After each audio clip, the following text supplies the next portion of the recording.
ห่างกายของเฮานี้คงบ่นานเนาะกันว่าความหมายก็คือคงอีกบ่โดนเท่าไหร่ปัทวิงอภิเศษสติจะต้องลงไปทับถมพื้นแผ่นดินกันว่าสุดโถเปตวิญญาโนเมื่อวิญญาณได้ออกจากห่างกายของเฮาทิ้งไปเสียแล้วนิรัตถังวัคลิงคลังปุ่นเปียกเหมือนดังต่อไม้ทอนฟืนสัทธาญาณยมนอนแน่นิ่งไล่ความรู้สึกที่พระพันใดให้อนิจจาเวลาไปทรงสังการก็นี่เราศรัทธาญาณยมในใจความกันเพื่อให้เรานี่ได้มาพิจารณาธรรมของพระพุทธเจ้าญาณโยมบอกว่าพระกรรมฐานบางองค์เวลาคนไปทรงสังการในงานศพนี่เวลาคนมาหอดคนกราบศพ3 ทีเป็นอย่างพระต้องกราบรับธรรมอยู่ต่อหน้าเลยศรัทธาญาณโยมเวลาพระพุทธเจ้าประเทศทุกข์บักขันธ์ถ้าบ่มีทุกข์เราก็บ่เห็นเวลาเราเห็นความทุกข์เราก็นึกถึงพระพุทธเจ้าเข้ากันเป๊ะเลยญาณโยมรักธรรมกับความทุกข์ไปนำกันได้เพราะฉะนั้นจะมาทุกขังอริยสัจจังศรัทธาญาณโยมเนาะต่อไปปริณามปัญว่าอนิจจาวัฏสังขารา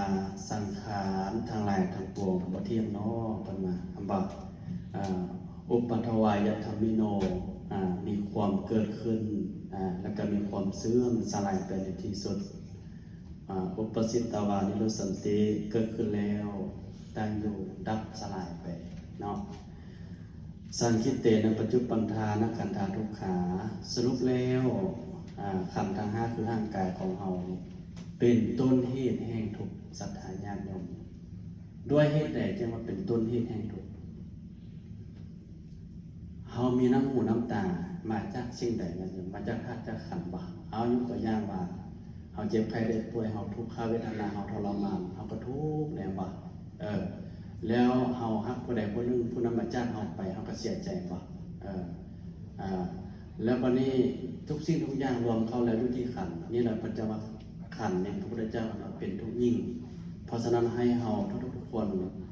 จงได้พิจารณาว่าขันธ์ทั้งหลายเนี่ยพวกแม่ของเฮาเป็นเพียงแค่ของสมมตินะเฮาจะประคับประคองขันธ์นี้ทำความดีเฮาจะประคับประคองขันธ์นี้เพื่อสร้างบุญสร้างกุศลและเฮาก็จะไปอยู่บ่อนที่มีความสุขก่อนนี้ศรัทธาญาณโยมเฮาเนาะ